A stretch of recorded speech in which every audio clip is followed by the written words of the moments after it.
김연경의 생생경제. 안녕하세요. 김연경입니다. 노트북 쓰려면은 두 개의 선이 필요합니다. 전원선이 필요하고요. 또 통신을 이용하는 케이블선이 필요한데 이 두 개의 줄이 하나가 된다면 굉장히 편하겠죠. 근데 그럴 수 있게 된다고 하는데요. 통신선을 이용한 전력 공급 관련해서 오늘 자세히 알아보겠습니다. 지난주 노사정위원회가 대타협을 했지만은 정부를 제외한 노사 두 측은요 여전히 속이 부글부글한 것 같습니다. 이런 가운데 노사정위원회 테이블에는 없었지만 노동자를 대표하는 단체인 민주노총이 내일부터 합의안에 반대하는 총파업에 나서겠다고 합니다. 오늘 민노총 한상균 위원장을 연결을 하겠고요. 노동개혁에 반대하고 총파업을 하는 이유 들어보도록 하겠습니다. 김연경의 생생경제 1부 시작합니다.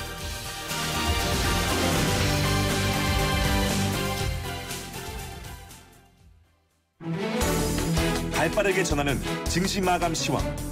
따끈따끈한 오늘의 증시 소식과 함께 심층 분석 시작합니다. 오늘의 증시 분석.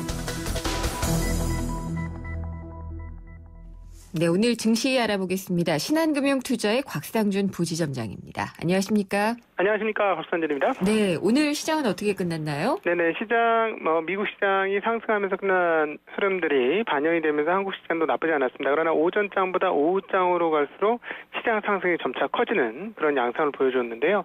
아무래도 미국 금리 인상 여부가 연기되고 나서 약간 주춤하고는 있습니다만 투자 심리가 조금씩 살아나고 있는 그런 과정이 아니겠느냐 이렇게 보여지는 흐름입니다. 네. 먼저 지수에 대해서 말씀을 드리면요. 오늘 거래소 종합주가지수는 아침에 8포인트로 시작을 했다 장중에 1포인트 상승까지 줄어들었다. 상승폭이.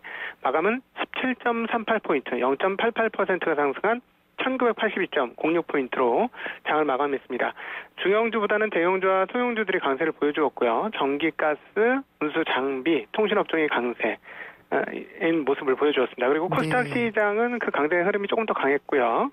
4.77포인트, 0.69%가 상승하면서 693.67포인트를 기록을 했습니다. 코스닥 시장에서는 전반적으로 그렇게 상승하는 모습을 보여주었고요. 통신 서비스와 운송 정도만이 하락하는 양상 보여줬습니다. 양시장에서 개인들이 그동안 많이 사다가 거래소에서는 1,000억 정도의 매도를 보여줬고요. 외국인은 100억 정도의 순매도를 보여주면서 매도 수량이 많이 줄었고 기관이 매수를 하는 모습이었습니다. 코스닥에서는 개인과 외국인이 매수하고 기관이 매도하는 양상 보여주었습니다. 네, 업종별로도 다 말씀을 해주셔가지고 업종을 특별하게 여쭤보기는 좀 어려울 것 같기는 한데요. 예, 업종의 흐름들 말씀을 드리면 실질적으로 내용을 깊숙하게 이제 표면적인 업종 말고 내용을 들어가 보면 흐름들이 좀 많이 달라졌다 이런 것을 볼 수가 있습니다. 사실은 이번 금리 인상 여부가 이제 연기가 되고 나서 일반적인 분석가들은 그렇다면 4, 4분기 배당이나 이런 것들을 감안해 본다면 대형주들 강세 흐름이 나타나는 것 아니겠느냐 이렇게 예상을 했었는데요. 오늘 실제적으로 뚜껑을 열어보고 오늘 진행되는 상황을 봐서는 자동차 업종 정도를 제외하고는 그다지 대형주들 강세가 그렇게 눈에 띄는 흐름들은 아니었습니다. 그러니까 상반기에 우리가 많이 보았던 흐름들이 뭐냐면 성장주들이 굉장히 높은 상승세를 보여주었다라는 점인데요. 오늘도 그런 흐름들을 보여주었습니다. 그런데 이제 기존의 성장주라고 하면 주로 제약, 바이오 이런 쪽과 화장품 이런 쪽이 강세를 보여주는 모습 확인할 수 있었는데요. 분위기가 많이 달라졌습니다. 물론 이 방송을 계속 듣는 분들은 이미 코멘트를 들으셨겠습니다만은 핀테크와 인터넷 은행 관련 주식들이 대폭적인 상승세를 보여주는 모습을 나타냈는데요. 일부 종목에서는 시세가 발산하고 이제 끝이 나서 꺾이는 그런 양상을 보여주기도 하고 있습니다. 왜냐하면 이쪽 업종에 있는 종목과 기업들의 규모가 아주 그렇게 큰 기업들이 아니고 지금 순전하게 기대감으로 이렇게 주가가 올라가는 거라서 이 주가 오름을 다 이렇게 다 감내할 정도 수준의 뭐 캐퍼서티를 가진 기업들이 그렇게 많지 않기 때문에 예. 단기 상승이 빠르게 일어나지만 또다시 또 반대로 하락도 좀 빠르게 일어날 가능성이 있기 때문에 투자자분들은 이 점에는 좀 유의하실 필요가 있을 것 같습니다. 그럼 그러니까 이 지금 P2P라고 말씀하신 그런 업체는 최근에 뭐 삼성페이 관련주 이렇게 얘기했던 업체들이 포함이 되는 네네, 건가요? 맞습니다. 예, 네. 그렇죠. 예, 그런 업종들이 맞고요. 그 제약바이오하고는 조금 다릅니다. 제약바이오 같은 경우는 큰 흐름에서 노령화가 진행되면서 그리고 한국의 그 기업들의 규모가 상당히 있었기 때문에 상당히 오랜 기간 끌고 갈 수 있었는데 이런 기술 기업들은 아직까지 그 회사 규모들이 그렇게 크지 않기 때문에 아주 급등을 하게 된다면 단기적으로 시세 발산하고 끝날 가능성이 있어서 네. 그 부분들은 좀 주의를 하셔야 될 것 같고요. 문화 콘텐츠 업종들이 대체적으로 상당히 강세를 보여주는 흐름들을 나타내었습니다. 거래소에서는 앞서 언급드렸던 대로 자동차 업종들이 소폭의 그 원화 약세를 힘입고 강세를 보여주는 모습 나타내었는데요. 결국 4분기가 이제 개막되기 직전에 이 상황에서 10월 달에 금리 인상을 할 것이냐, 미국이 네. 이 여부와 그리고 시장의 그 자금들이 전통적인 배당 가치주 쪽으로 갈 거냐, 아니면 상반기처럼 성장성이 있는 기업들로 넘어갈 것이냐를 지금 약간 고민하고 있는 듯한 모습을 시장에서 발견할 수 있습니다. 네. 오늘은 양쪽으로 분화되는 과정에서 성장으로 약간 쏠리는 모습들이 좀 눈에 많이 띄었다 이렇게 볼 수 있겠습니다. 알겠습니다. 오늘 말씀 잘 들었습니다. 감사합니다. 네, 고맙습니다. 신한금융투자의 곽상준 부지점장이었습니다. 오늘 하루 당신이 꼭 알아야 할 경제 뉴스는 중요한 경제 뉴스를 콕콕 집어드립니다. 네, 오늘의 경제 뉴스 정리하겠습니다. VIP 머니투데이의 배성민 기자입니다. 안녕하십니까? 네, 안녕하십니까? 네, 오늘 대통령과 노사정 대표가 점심을 같이 했죠. 예, 어떤 얘기들이 오갔나요? 일단은 아주 강론이 더 나가는 그런 내용은 아니고요. 네. 이 김대환 노사정 위원장, 그리고 김동만 한국노총 위원장, 박병원 경총 회장, 이기권 고용노동부 장관 이렇게 모참을 함께 하면서 지난번에 이제 노사정 대타협이라고 일컬어졌던 그런 부분에 대해서 합의를 이끌어낸 대표들을 격려했다 이런 건데요. 네. 합의 사항이 잘 이행돼서 청년 일자리 창출이라든지 경제 제도약이 이루어지도록 주문하기도 하고요. 노동개혁 관련 법안 같은 것들이 잘 처리가 돼가지고 사회적 대타협 정신이 훼손되지 않도록 이렇게 해달라고 주문하기도 하고 이런 여러 가지 의견들을 듣기도 하고 그런 자리였다고 알려지고 있습니다. 예. 그냥 훈훈하게 마무리되는 자리였나 보죠? 예. 그 자리에서 이렇게 언성이 높이고 그럴 일은 없을 텐데 다만 이제 이런 부분이 있을 것 같습니다. 이제 그때 그 타협 자체가 그렇게 좀 미묘한 부분에 대해서는 추후 논의한다라는 그런 것들도 있었고 했기 때문에 그런 것들을 북돋아 주는 자리이긴 하지만 조금 이 시점이 제 개인적인 생각이긴 한데요. 이 추석을 앞두고 여러 가지 대타협 정신이라든지 이런 것들이 추석을 앞두고 이제 추석 민심 이런 것들에 영향을 줄 수 있는 그런 계기가 될 수 있지 않을까 그런 것도 있고 민노총 같은 것들이 또 반발하고 있으니까 이런 것들을 좀 다독이는 측면 이런 것들을 다 종합적으로 감안한 것 같습니다. 예. 민노총이 내일부터 파업이니까 아마 추석 민심과 민노총 파업을 앞둔 점심자리 이런 얘기가 되지 않을까 이런 생각이 드는데 대통령이 최근에 그 월급의 일부를 계속해서 내겠다라고 했던 것이 청년 일자리 펀드잖아요. 이것도 사실은 내용이 이렇게 분명치는 않은 것 같고. 좀 그래요. 일단은 돈을 모으겠다 이런 부분에 대해서는 분명한데 그 돈이 어떻게 쓰일지 그러니까요. 이런 부분에 대해서 굉장히 모호한 상황이지 않습니까? 언제까지 얼마를 모아서 어떻게 쓸지를 모르거든요. 근데 이제 어떻게 보면 이제 그게 이제 성의에 의해서 기부로 형식으로 모이긴 하지만 그것들이 어떻게 쓰이는지에 대해서 굉장히 투명하게 감시도 돼야 되고 이런 건데 좀 급조됐다는 느낌이 드는데요. 그것뿐만 아니고 이제 민심과 관련해서 이런 것들도 있지 않습니까? 이제 전군 장병들을 대상으로 해서 1박 2일 휴가를 주기도 하고 하사됐다는 그 휴가죠. 특식도 줬는데 그게 예산이 과연 정말 청와대 예산이냐 이런 시비도 있었고 한데 이런 부분에 대해서 이제 조금 급조됐다 이런 느낌이 좀 듭니다. 이것도 역시 추석 민심과 관련이 있을 것 같은데 추석에는 이제 그 서울에 있거나 또 수도권에 있는 분들이 이제 많이 지방으로 내려가는데 이때 이 생각 같은 것들을 가족끼리 모여서 얘기도 하고 이러면서 여러 가지 얘기들을 하니까 그때 좀 우호적인 얘기들이 좀 많이 나왔으면 하는 걸 바라는 것 같아요. 가정의 분란을 막기 위한 걸까요? 뭐 너는 취업되느냐 조카한테 이렇게 함부로 물어본다든지 결혼은 언제 하느냐 그렇죠. 그런 것도 있는데 어떻게 보면은 좀 섣부른 그런 부분도 있는데 사실 요새 뭐 추석이라고 해서 정말 다 내려가고 이러지 않지 않습니까? 뭐 사실 직업이 좀 마땅치 않고 또 돈이 좀 부족하고 이래서 못 내려가는 분들도 있고 또 올라오시는 분들도 있고 이렇기도 한데 조금 과거의 그런 관성대로 이렇게 하지 않았나 싶기도 하고 사실 추석이라는 게 민심 전파의 기간이라기보다는 그 당시에 보면 한 뭐 3, 4일 동안 일단 신문들이 쉬고 방송 뉴스도 급격히 줄면서 이제 어떻게 여론이 흘러갈지를 잘 모르는 기간이 되는데 이런 거에 대한 불안감 같은 게 반영되기도 하는데 일단은 사실 뭐 이런 뭐 급조된 정책이라든지 이런 물론 이제 그 성의 같은 것들을 무시하는 건 아닙니다만은 이런 것들이 급조돼서 나오는 다기보다는 평소에 이제 정책을 뭐 소통도 좀 하면서 성의 있고 진정성 있게 뭐 추진하고 이런 모습들이 평소에 좀 보여줬으면 좋지 않을까 이런 뭐 기대를 좀 해보는 거죠. 맞아요. 평소에 정책으로 보여지고 정책의 효과가 나타나고 이게 사실은 제일 중요한 거니까요. 네, 기자 칼럼을 듣는 듯한 이런 느낌이었는데요. 그래도 추석이라고 하면은 저는 안 그렇습니다. 이제 일을 해야 되니까. 조금의 마음의 여유가 생기고 그런데요. 추석에 장거리 운전하시는 분들은 운전에 좀 더 많이 주의를 해야 될 것 같다.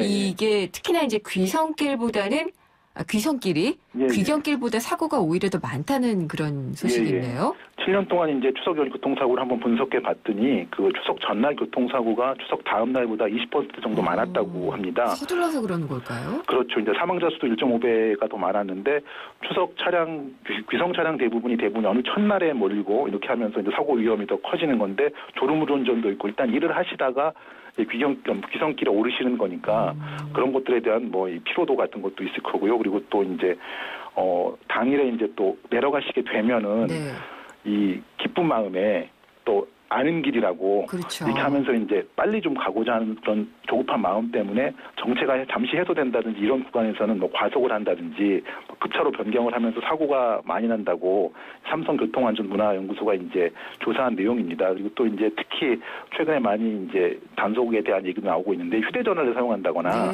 내비게이션을 조작하다가 사고가 나는 경우도 많으니까 일단 뭐 부모님들 뵙고 이런 거 좋은데 좀 안전하게 가서 이렇게 하는 것들이 좋으니까 그런 것들 좀 항상 조심하시는 마음으로 운전도 하고 이런 게 필요할 것 같습니다. 휴대전화 사용 같은 경우에 잠시 방심이잖아요. 내비게이션 찍는 것도 그렇고요. 그래서 이게 내가 운전에 능숙하다고 해서 결코 방심해서는 안 될 부분이라는 생각이 들고요. 삼성교통안전문화연구소는 삼성 건가요? 삼성화재 부설 연구소입니다. 그렇군요. 역시 그 보험회사에서의 사고와 관련된 민감하죠. 저희가 어제 방송을 통해서 말씀드린 거기는 한데 사회초년생들 신용거래가 별로 없잖아요. 그러면서 이제 소액의 통신비 연체나 이런 게 있으면 오히려 신용등급이 안 좋아지고 이런데 이걸 좀 좋아질 수 있도록 손본다는 소식이요. 이제 통신연인이라든지 공공요금 납부 같은 실적 등을 뭐 비금융 거래 정보라고 일컬어지는데 이런 것들을 이제 신용평가에 반영한다 이런 겁니다. 그래서 이제 공과금 연체하지 않고 납부한 실적을 평가에 반영하면은 평소에 이제 보통 한 아무 실적 없을 경우에 4등급에서 6등급 정도의 낮은 신용등급을 받는데 이제 이런 것들이 반영이 될 경우에 좀 긍정적인 요인이 돼서 200만 명에서 400만 명 정도는 뭐 이제 신용대출을 거래를 할 때 조금 더 좋은 금리를 적용받을 수 있다. 이렇게 얘기하고 있는 거죠.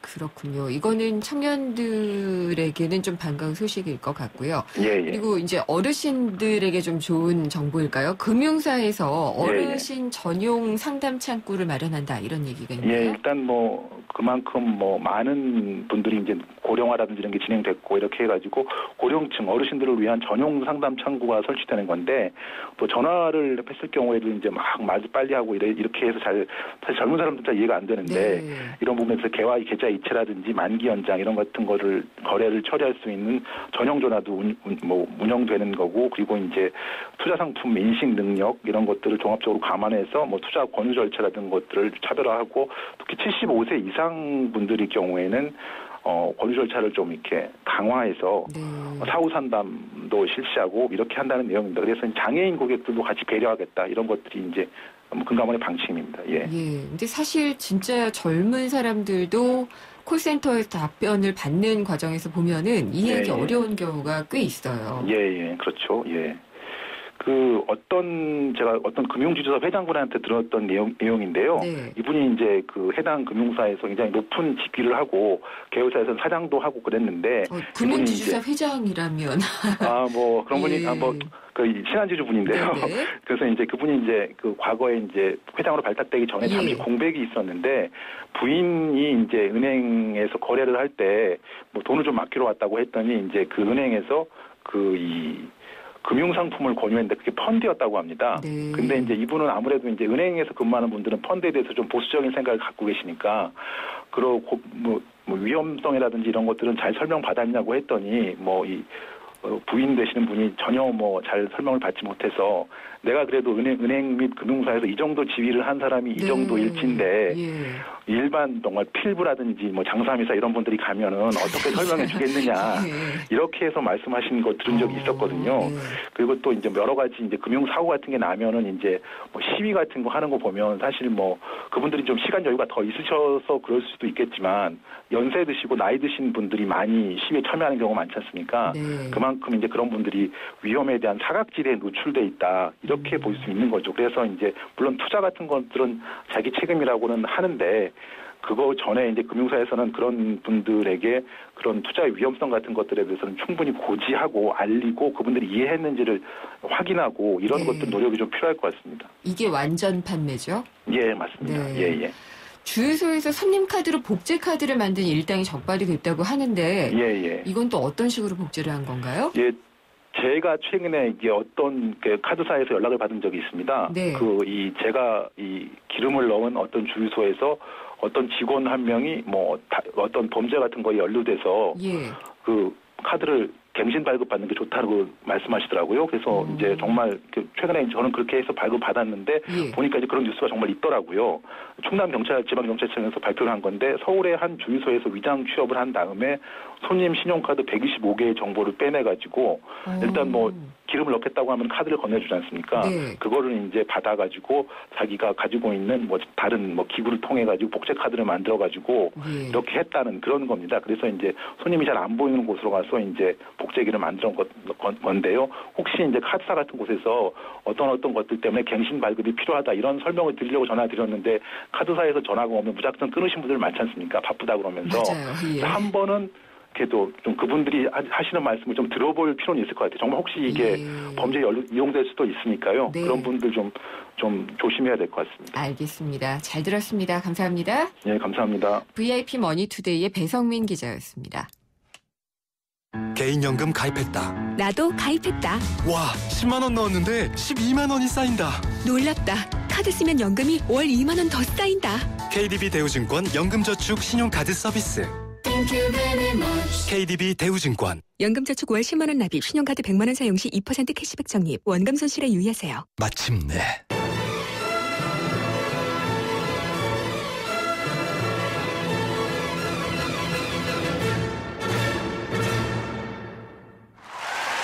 숨이 멎을 듯한 절정에 살다. 반포 센트럴 프루지오 서밋 10월 오픈 대우건설. 보통 이 노트북 쓸 때는 전원도 연결하는 선을 꼽아야 되고 또 통신선도 꼽아야지 돼서 선이 여러 개인 경우가 많이 있습니다. 근데 요걸 그냥 통신 케이블만 연결을 하면은 바로 전원까지도 충전할 수 있다라고 하면은 굉장히 편하겠죠. 그런 기술이 개발이 된 것 같아요. 그래서 구체적으로 바뀌고 있는 부분이 있는 것 같은데 잠시 후 생생경제 2부에서 자세히 알아보도록 하겠습니다. 그리고 오늘도 생생경제에서 청취자분들 분들을 위해서 선물을 준비를 해놓고 있는데요. 참 쉬운 중국어 문정아 중국어에서 드리는 10만 원 상당의 온라인 수강권입니다. 생생경제에 대한 의견을 보내주신 분들이 대상이 되는데요.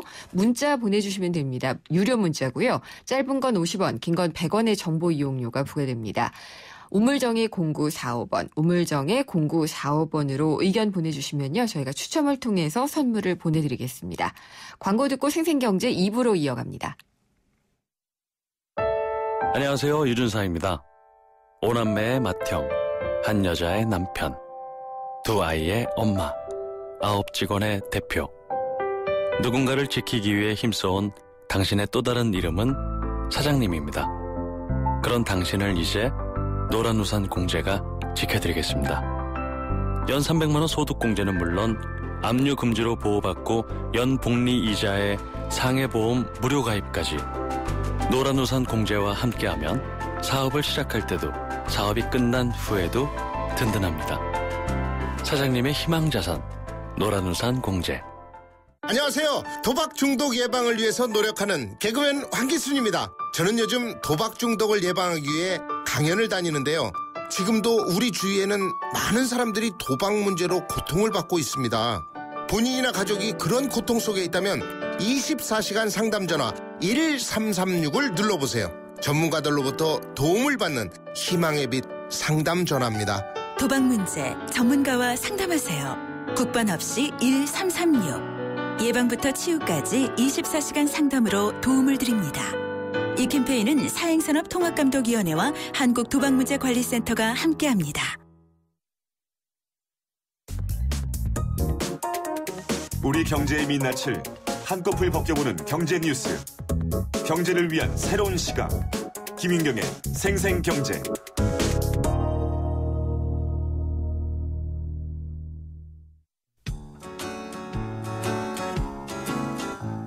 프로젝트 집앤잡 제2탄. 최고의 경제정책은 일자리다. 대한민국 일자리의 다양한 모습을 살펴봅니다.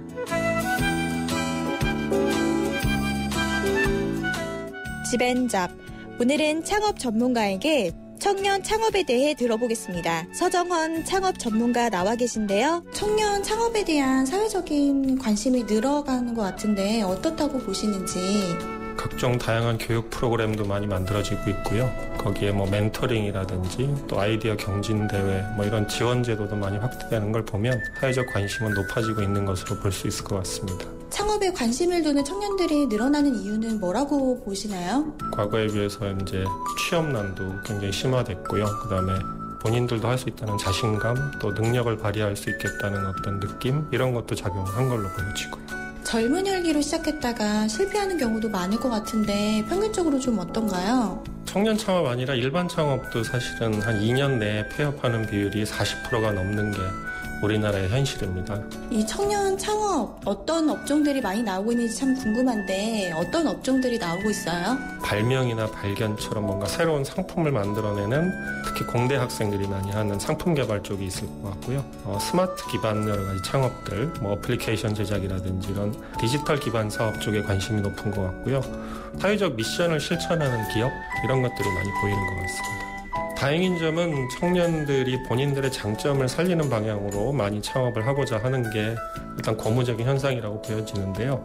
다만 한 가지 지적하고 싶은 건 이들이 그 기술적인 부분에만 너무 많이 정보를 얻지 말고 사업이라고 하는 기본적인 원리나 원칙, 구조 이런 걸 이해하는 바탕에서 하나하나 사업을 전개하는 방식으로 하시면 현재 하는 업종으로도 충분히 가능성이 높을 거라고 생각이 됩니다. 또 디지털 쪽으로 가시는 분들도 아날로그적인 감수성을 배합한다든지 이런 조화로운 창업을 하시는 게 청년들의 장점을 살릴 수 있는 좋은 방법이라고 생각이 됩니다. 네, 말씀 감사합니다. 지금까지 YTN 생생경제와 한국전파진흥협회가 함께하는 2015 프로젝트 집앤잡 창업 전문가에게 청년 창업에 대해 들어봤습니다.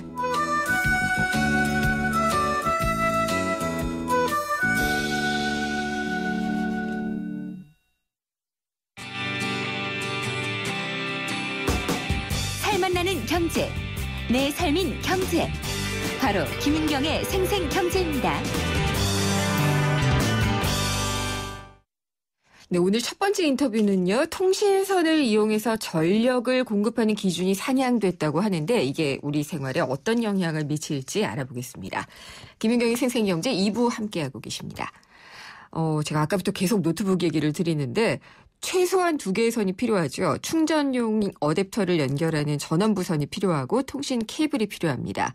또 무선 통신을 쓴다고 하더라도 이 무선 통신 케이블용 전원부가 또 따로 있습니다. 근데 앞으로는 이 전원부 연결 없이 통신 케이블을 통해서 한 번에 전력 공급을 할 수 있게 된다는데 일단 선이 막 꼬일 일은 별로 없을 것 같다는 생각도 들고요.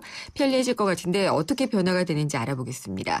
국립전파연구원의 한병은 사무관 전화 연결했습니다. 안녕하십니까? 네, 안녕하세요. 예, 통신 예, 안녕하세요. 네, 잘 들리시나요? 네네, 잘 들립니다. 네. 네, 통신선을 이용한 전력 공급의 기준이 확대된다라고 하는데 이게 어떤 의미를 갖는 건가요? 네, 그동안 이제 저희가 이제 전력을 이제 공급하는 데 있어서는 그 통신선은 이제 잡음을 이제 일단 경감시켜야 되지만 뭐 통화가 잘 되고 또 그로 인해서 이제 그 통신선의 이제 전선으로부터 인해 갖고 이제 누화가 발생되는 일이 없도록 이제 하기 위해서 이격거리를 띄우도록 하고 있어요. 네. 네, 그런데 이제 이 기술 기준을 저희가 9월, 원래 내일 예정이었습니다만, 모레부터 이제 시행되기로 되었습니다. 아, 모레부터요? 네.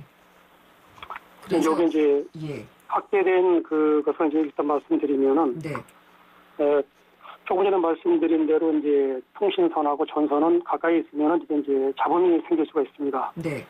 그래서 이런 거를 방지하기 위해서 이제 예를 들어서 뭐 300V 초과 전선은 뭐 이제 통신선과 15cm 이상 띄우게 하고 뭐 그 이하는 뭐 6cm 정도 거리를 띄우도록 이렇게 저희가 기준을 이제 규정하고 있는데 거의 예외 규정이 이제 있기도 합니다. 이제 건물 내에서 쓰는 통신선의 경우에는 그 15.4W 이하의 직류 전원을 공급할 때는 이제 이격거리를 지키지 않아도 사용할 수 있도록 이렇게 이제 저희가 기준을 정하고 있습니다. 이격거리라는 게 떨어져 있는 거리를 말씀을 하시는 거죠? 네, 통신선과 이제 전선이 떨어진 거리를 얘기하는 거죠. 네.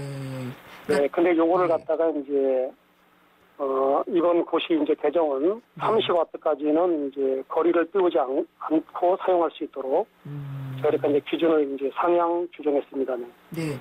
그걸 지금 신문 기사들을 보니까 PoE라는 표현을 써서 표현을 하더라고요. 네. 파워 오버 이더넷 이던데 이게 그러니까 정확하게는 어떤 거죠? 네, PoE라고 하면은 일단 그 PoE라고 하면 랜 케이블을 일단 좀 생각하시면 좀 이제 이해가 좀 빠르실 것 같은데요. 우리가 랜선이라고 얘기하는 랜 케이블이요. 랜선이요. 그 랜선을 통해서 이제 필요한 전력을 그 단말기까지 공급할 수 있는 그런 기술을 이제 PoE 기술이라고 합니다. 예. 그러면은 네, 말씀하시죠. 예, 그 PoE 그 통신선을 이용해서 이제 전력을 공급을 하면은 별도로 이제 전선을 설치하지 않고도 그런 단말기에 이제 전력 공급이 가능하기 때문에 그 여러 가지 이제 이로운 점이 많이 있습니다. 그러니까 통신선을 이용한 전력 공급이라는 게 PoE라는 거죠? 그렇죠. 네, 그렇습니다. 네. 네. 근데 이렇게 되면은 선이 많이 필요하지도 않으니까 상당히 편할 것 같은데 기술적으로는 좀 힘들었나요? 아, 이게 기술적으로 많이 이제 힘들었다기보다 통신선을 이제 이용해서 전력을 공급을 무한대로 하기에는 지금 여러 가지 이제 그 화재라든가 이런 그 잡음 요인이 생길 수가 있어갖고 화재라든지 잡음 같은 문제요. 네네, 그런 문제가 생길 수 있어서 전력 공급을 이제 제한하고 있었던 거죠. 그게 30W로 제한이 됐던 거죠? 15.4W로 제한했었던 거죠. 15.4W로 예. 그래서 이게 30W로 조금 더 규제가 그러니까 기준이 상향이 되니까 더 많이 사용할 수 있게 된 거네요.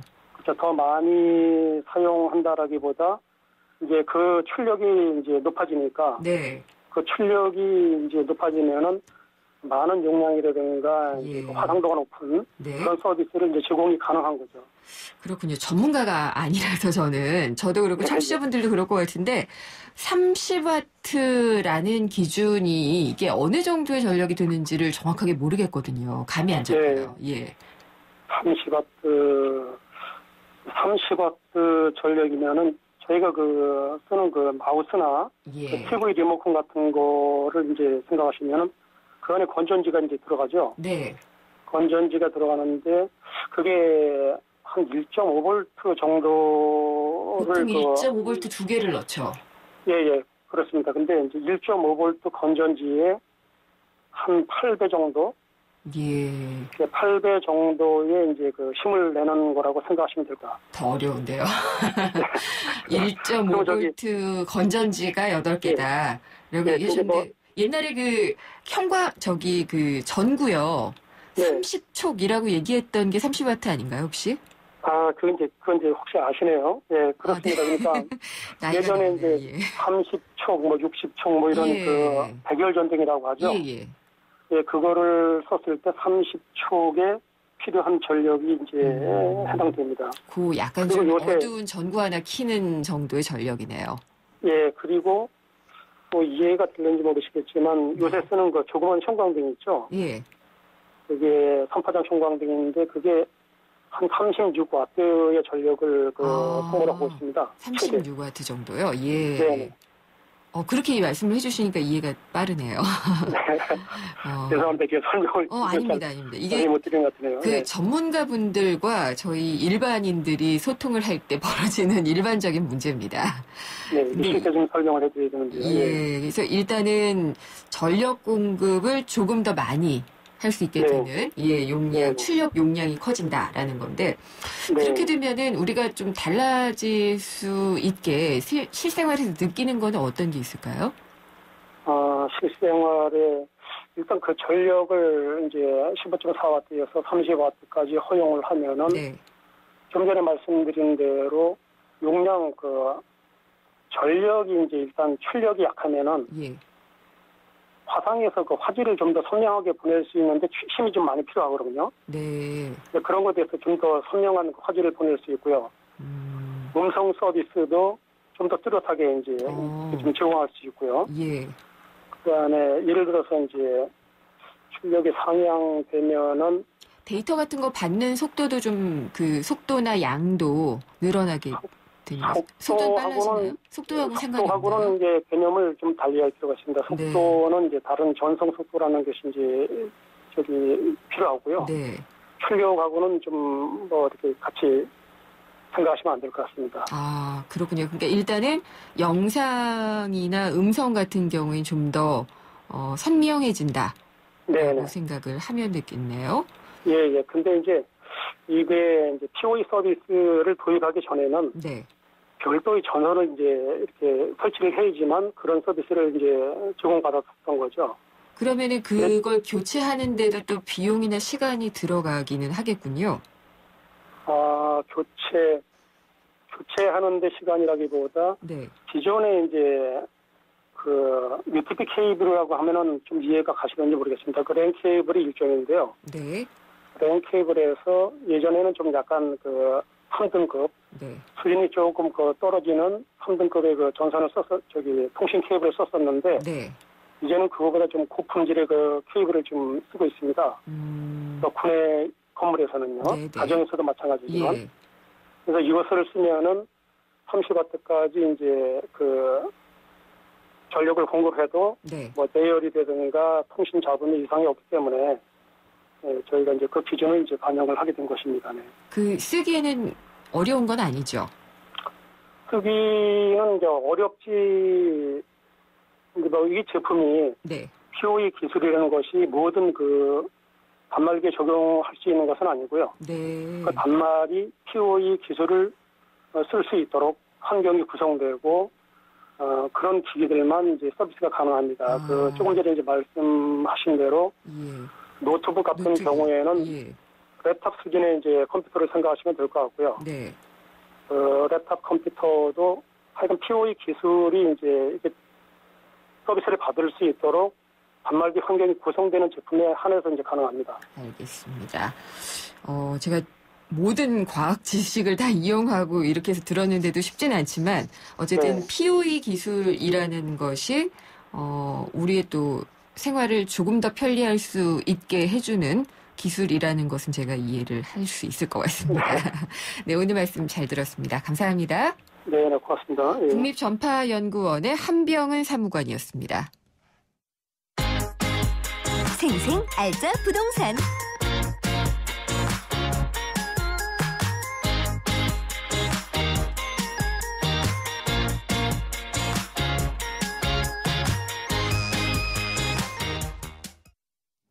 네, 알짜 부동산 시간입니다. 세종코리아의 김학권 대표가 전화 연결돼 있습니다. 안녕하십니까? 안녕하세요. 반갑습니다. 네, 제가 맨날 똑같은 질문을 드리는 것 같아서 참 그렇습니다만은 전세난이 제일 큰 문제거든요. 부동산에서는. 예, 그래서 첫 질문은 꼭 이걸 드릴 수밖에 없는 것 같은데 하반기 입주 예정 물량이 많이 늘어서 그렇다면은 전세난은 좀 도움이 되지 않을까라는 생각이 좀 들기는 하네요. 그렇죠. 그러니까 다음 달 10월부터 올 연말까지 전국 입주 예정 물량이 83,153가구거든요. 네. 지난해 같은 기간에 67,000가구였으니까 23% 증가를 했어요. 수도권이 33,583가구인데 그중에 서울이 한 5,500가구고요. 지방이 49,573가구. 이게 지역별로 보면은 1회 신도시가 2,400세들이 필두로 해서 동탄 신도시, 하남, 미사, 평택, 용희. 그다음에 지방에서는 부산, 광주, 전남 혁신도시, 세종시. 그다음에 규모가 상당히 이제 좀 중소형평이 많이 이제 입주 물량이 많은데요. 60제곱미터 이하가 24,549가구고요. 60에서 85제곱미터 이하가 47,000가구. 그다음에 85제곱미터는 11,000가구 정도. 그래서 86%가 지금 85제곱미터 이하 중소형이거든요. 그래서 사실은 물량이 좀 많아졌고 여기다가 이제 86%가 중성이다 보니까 어느 정도 전세 물량은 상당히 늘어나서 좀 조금 해소는 될 것 같은데 그러니까 통상적으로 그 신규 입주 물량 같은 경우 잔금을 납부를 해야 되잖아요. 네. 그러니까 전세 물량이 조금 늘어날 수가 있어요. 이게 처음 입주할 때부터 그 2년까지는 네. 잔금을 납부해야 하기 때문에 전세로 받아서 잔금 납부하는 사람 굉장히 많거든요. 근데 이제 물량 대비 전세 수요가 워낙 지금 많다 보니까 이렇게 되면 전세가 상승은 좀 불가피하다 이렇게 보여집니다. 그렇군요. 그리고 이게 지역이요. 공급이 되는 지역에 꼭 수요가 있는 건 아니잖아요. 아, 그렇죠. 이 미스매치 때문에 일어나는 전세난은 여전할 것 같다는 생각이 들고요. 그러면 지금 뭐 시장이 많이 개선이 돼서 이제 한 2, 3년간은 이제 주요 그 서울 같으면 서울 도심 안에, 그 다음에 수도권도 신도시면 서울로 접근성이 가까운데, 그 다음에 지방 같은 경우도 그 대도시 안에 이제 공급들을 많이 했단 말이에요, 초반에는. 근데 최근에는 이제 외곽 지역으로 공급량들이 굉장히 많이 늘었단 말이에요. 아까 말씀드렸다시피 서울 같은 경우 지금 하반기 5,500가구밖에 안 되거든요. 근데 제일 그 전세값이 지금 제일 심한 데가 지금 서울이기 때문에 이런 게 일단 수급의 불균형이 상당히 좀 문제가 될 수 있다 이렇게 보여집니다. 여기다가 강남권의 재건축 단지 이주, 그렇죠. 뭐 이런 것 때문에 수요는 점점 더 늘고 공급은 한정돼 있고, 그렇죠. 이 병목 현상은 계속되겠죠. 강남권에 이제 그 재건축 시장이 이제 활기를 띠고 있잖아요. 그러니까 그 동안에 묵혀져 있던 것들이 한꺼번에 막 입주. 그러니까 예를 들면은 가락시장 같은 경우는 뭐 전체 가구 몇천 가구 되지 않습니까? 그다음에 강남권에서도 주요 지금 재건축 이주 단지들이 막 그러니까 개포지구 같은 경우는 이주를 이제 시작을 지금 했거든요. 그럼 거기만 해도 엄청난 물량이다. 이 사람들이 갈 때가 겨우 강남권에 사는 사람들은 다시 강남권에서 자리를 잡아야 되기 때문에 강남권 전세값이 굉장히 많이 올랐어요. 이게 이제 여기서 못 사는 사람들이 조금 뭐 분당에도 가고 뭐 광교도 가고 판교도 가고, 그러니까 이게 서로 이제 그 파도 효과를 보기 때문에 이렇게 이제 전세값은 계속 상승할 수 있다 이렇게 보입니다. 갑갑하다는 생각이 좀 들기도 하는데 그 월세 시장으로 전환하는 속도도 굉장히 빠르다라는 얘기가 나오잖아요. 그렇죠. 이거는 이제 집주인의 입장에서 보면은 당연히 월세를 선호할 수밖에 없는데 집 없는 사람들, 빌려 사는 사람들은 월세가 또 부담스럽고요. 그렇죠.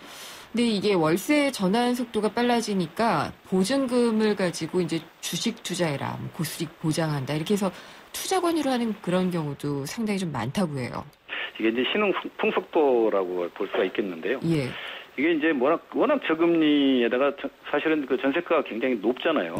한꺼번에 뭐 1년에만 뭐 1억씩 오른 적도 많고 그러다 보니까 반전세가 사실 급등을 하고 있거든요. 네. 이게 진짜 임대 시장의 불균형이라는 단적으로 보여지는 예거든요. 이런 사례가 이런 게 있는 것 같아요. 이제 보증금 1억에 월세 100억만 원에 산 경우 이제 아주 불법 투자인 거거든요, 이거는. 그러니까 보증금 1억 원을 뭐 주식계좌라든지 이런 데 입금을 하면 월 1%, 그러니까 100만 원 정도를 너한테 고수익을 주겠다. 그래서 그걸로 월세를 내라. 이렇게 아주 혹한 투자거든, 권유거든요. 예. 사실은 이렇게 묻지마식 투자 권유는 불법인데다가 이게 수익률이 하락해서 손실이 나면은 사실 원금마저 떼일 수가 있거든요. 네. 근데 이 사람들이 이제 투자 권유를 할 때 이런 거는 또 제시를 안 해요. 그러니까 수익률이 밑돌거나 원금 손실이 됐을 경우는 어떻게 해준다든지 이런 어떤 제한이 없기 때문에 상당히 좀 부담이 굉장히 되는 거고 네. 사실은 이제 전세나 월세가 사실은 내 집 마련의 징검다리가 돼야 되잖아요. 지금까지 우리나라 시장 그렇게 됐는데 원래는 그랬죠. 그렇죠. 이제 과대한 월세 부담이 되기 때문에 상당히 이런 부분들이 좀 부담이 되는데 어떻든 간에 자기 소득에 맞게 월세를 좀 선택해야지만 이런 좀 피해를 줄일 수 있는 그러니까 사람들이 보면은 워낙 이제 뭐 요즘 투자를 해서 뭐 돈 벌었다는 사람 상당히 많다 보니까 1억 투자해서 야, 내가 조금만 돈 벌면은 그거 가지고 월세도 내고 일부는 생활비 쓰겠다 이런 생각을 할 수가 있는데 자칫 잘못하면 보증금까지 날릴 염려가 있으니까 상당히 주의를 기울여야 될 필요가 있다고 보여집니다. 근데 또 이거 일부 얘기기는 하지만은요. 예. 공급을 늘려야 되니까 예. 집을 살 수 있는 여력이 있는 사람은 알고 보면은 주택을 많이 갖고 있는 분들일 경우가 많이 있잖아요. 많이 있죠. 그러니까 이제 다주택자에 대해서 종부세를 좀 완화해 주는 것이 결국은 전월세 난 해소에 도움이 되지 않겠느냐라는 말도 이게 이제 가진 사람들 입장에서는 하거든요. 그렇죠. 이게 이제 예전부터 세제 혜택을 줘서 집을 좀 많이 사게 해서 그게 이제 전월세 물량으로 나오면은 전월세 시장이 안정화시키지 않겠냐 이런 이제 논의가 굉장히 꾸준히 됐었는데 네. 이번에 주택산업연구원하고 주택협회가 공동 진행한 심포지엄이 있어요. 네. 다주택자 임대주택 공급 지원을 위한 조세 개선 방안이라고 하는 건데요. 현재 종부세 대상은 1주택자는 9억 원 이상, 다주택자는 합산주택이 6억이 넘으면 종부세 대상이 되거든요. 네. 그러니까 건설업계는 이제 다주택자도 1주택자처럼 9억 원 이상으로 좀 올리고 1가구 1주택자에 대해서 연령별이라든지 보유기간별, 세제 공제 혜택을 좀 주라 이런 거거든요. 그러니까 주산연의 주장은 이런 겁니다. 아까 말씀드렸다시피 다주택자 과세 기준을 9억 원으로 상향을 해도 네. 과세 면세자가 한 12만 7,463명에다가 여기에다가 면제액이 한 360여 곳밖에 안 된다. 네. 전체 국세가 한 190조 되는데 0.02%밖에 안 되는데 아까 지금 앵커께서 말씀했다시피 다주택자가 예. 공급하는 개인 임대주택이 전월세 시장을 안정화시키면 이건 진짜 사회적 효과가 더 크기 때문에 그렇게 해서 세제 혜택을 줘서라도 좀 물량들을 많이 확보할 필요가 있다 이렇게 보이는데 저 개인적으로 이렇게 너무 큰 과다한 혜택을 주는 거는 문제가 될 수 있겠습니다만 지금 정부가 공급하는데 좀 한계가 있잖아요. 예. 그러니까 유인책을 좀 쓸 필요는 있다 이렇게 보여집니다. 물론 한시적이거나 예. 혹은 뭐 기준이 너무 많이 완화되는 것은 아니거나 이런 점들이 좀 주의를 할 점이긴 하겠죠. 이제 워낙 지금은 워낙 이제 전월세 시장이 또 굉장히 불안하지 않습니까? 네. 더군다나 이제 월세 시장으로 전환한 시점이기 때문에 요거를 어느 때까지 이렇게 정해서 이렇게 한시적으로 시행을 해본 것도 나쁘지 않을 거라 보여집니다. 네. 근데 완전히 근거 없는 얘기는 아닌 거죠. 그럼요. 예. 예전부터 이제 전월세 시장에 도움되는데 좀 자본감이 있는 사람, 그러니까 이 사람들이 주택임대사업자로 좀 들어오게끔 만드는 그런 혜택을 줘서 해야겠는데 지금은 주택임대사업자 등록을 잘 안 하려고 하거든요. 세원이 다 노출되고 있기 때문에 잘 안 하는데 그 사람들을 양성화시키자는 쪽에서 좀 취지를 보시면 될 것 같습니다. 가장 좋은 또 인센티브가 세제 혜택이기도 하고요. 그렇죠. 예. 네. 이 보금자리 주택 얘기를 좀 해보면 예. 이게 원래 취지하고는 맞지 않게 불법 전매가 기승을 부리고 있다 이런 소식이 또 들리는데 어느 정도나 되나요? 이게 정말 이명박 정부 때 아주 대표적인 주택 사업이었잖아요. 네. 그러니까 뭐 정말 서울 수도권에 그러니까 아주 입지가 좋은 그린벨트를 해제해서 공급했잖아요. 네. 서민 주거 안정이라는 명분으로 했는데 그랬죠. 소위 반감 아파트 있잖아요. 예. 그러니까 예를 들면 85제곱미터가 주변 민간 아파트는 매매가가 6억 7억 했는데 뭐 분양가가 그거에 뭐 반가격으로 했으니까 굉장히 이 시세 차이가 많이 볼 수가 있죠. 그래서 이게 사실은 정부가 투기 방지를 위해서 전매 금지를 시켰어요. 4년에서 8년간 전매 금지를 했고 또 의무 거주 기간을 뒀거든요.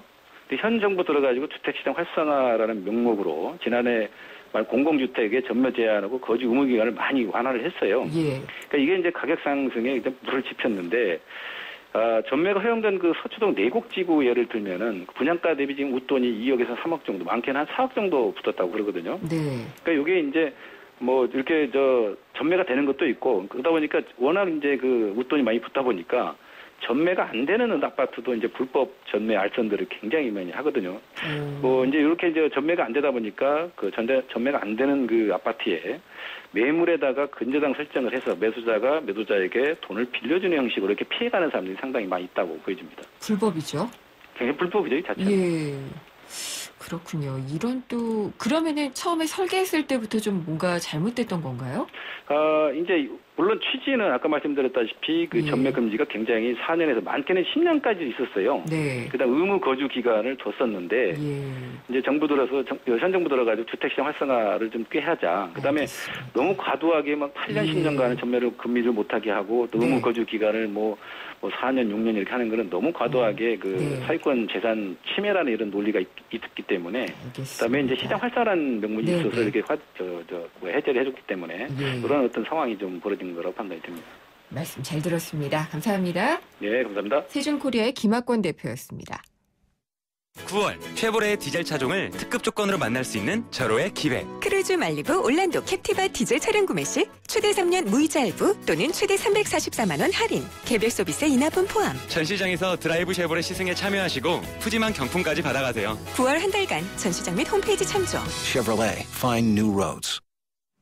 김은경의 생생경제 2부 포스코와 함께했습니다. 3부에서 뵙겠습니다.